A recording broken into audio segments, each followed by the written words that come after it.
किस तरह का खुलासा है? देखिए, ये साइबर टीम जो है जो जनपद में जीएसटी के अभियोग पंजीकृत हैं, उनकी नोडल ऑफिसर एसपी क्राइम के रूप में मैं नोडल ऑफिसर की भूमिका में हूं।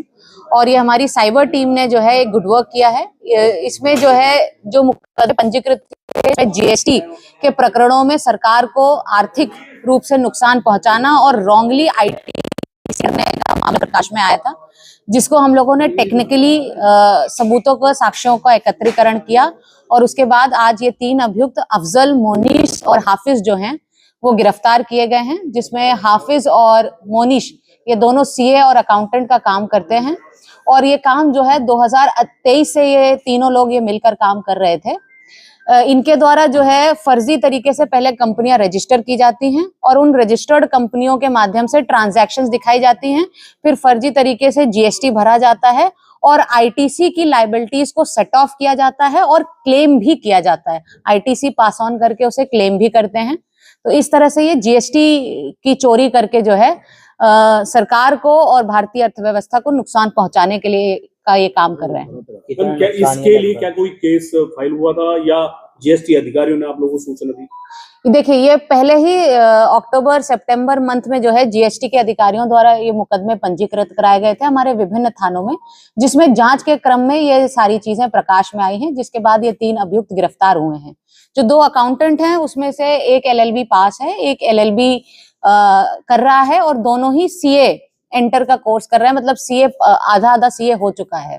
और जो तीसरा अभियुक्त है जो ये सारी फर्मों को क्रिएट करता है, उसका नाम अफजल है, जो 5वीं पास है। कितनी फर्म है और कितने का राजस्व क्या नहीं पहुंचा? अभी हमारे पास जो डेटा आया है उसमें लगभग 34 फर्मों के डॉक्यूमेंट हमारे पास मौजूद हैं। इसके अलावा भी इनके मोबाइल और लैपटॉप पर जब हमने अवलोकन किया है तो 100 से अधिक फर्मों का डेटा और उनसे रिलेटेड जीमेल आईडीज, उनसे रिलेटेड आधार पैन नंबर्स, उनसे रिलेटेड बिल जो बने हैं, ई-वे बिल बने हैं, उन सब का डेटा इनके मोबाइल नंबर्स पर और इनके जीमेल आईडीज पर, इनके लैपटॉप्स पर सुरक्षित है, जिसे एनालिसिस के लिए भेजा जा रहा है। कहाँ से काम कर रहे थे? कोई ऑफिस खोल रखा था शहर में क्या? इनका कोई एक पर्टिकुलर ठिकाना नहीं है।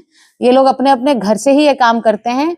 केवल जो है फोन के माध्यम से सारी चीजें स्कैन करके भेजी जाती हैं और ये घर पे ही प्रिंटर लगा के उसे जो है ई-वे बिल्स को जनरेट करते हैं और सारा आवागमन दिखाते हैं। बरामदगी में देखिए कई सारी चीजें बरामद हैं। इसमें 6 मोबाइल फोन बरामद हैं, 5 लैपटॉप हैं, एक हार्ड डिस्क है, एक इंटरनेट डोंगल है, 3 रबर स्टैम्प मोहरें हैं, एक चेकबुक है। ये डिजिटल सिग्नेचर्स भी जो फाइलिंग के लिए इस्तेमाल होता है, उसके डिजिटल सिग्नेचर्स जो इन्होंने तैयार किए, एक्सेस किए, इसमें 12 अदर डिजिटल सिग्नेचर्स हैं, 2 कीबोर्ड है, 2 प्रिंटर्स हैं, 3 लैपटॉप चार्जर्स, आधार कार्ड, पैन कार्ड और सिम कार्ड हैं, 34 जीएसटी फर्मों के प्रपत्र हैं। इसमें मैं एक और बात बता दूं, एक क्रेटा गाड़ी भी बरामद की गई है और जानकारी के अनुसार ये हो रहा है कि अफजल जो है वो कई मकानों का कई सारे मकानों का मालिक है और कई गाड़ियों का भी मालिक है, जिस पर समीक्षा चल रही है, जो इसने किसी और के नाम पर खरीद कर जो ये चला रहा है। संपत्ति पर भी कोई कार्रवाई की गई? बिल्कुल इनकी संपत्तियों को भी ट्रेल किया जा रहा है और फिर ये संपत्ति जब्तीकरण की कार्रवाई भी कराई जाएगी। टोटल कितने की जीएसटी इन्होंने चोरी की जो आज के डेटा जो जीएसटी ने हमें उपलब्ध कराया है वो लगभग 42 करोड़ रुपए उन्होंने उपलब्ध कराया, 42 करोड़ प्लस उपलब्ध कराया है। पर ये केवल 34 फर्मों का डेटा है। हमारे पास मोबाइल्स में 100 से अधिक फर्मों के बारे में जानकारी है, तो और डेटा भी एकत्रण किया जाना है, तो ये संख्या भी बढ़ेगी। और कोई भी लोग इसमें शामिल है? कोई अभी और उस पर जानकारी की जा रही है।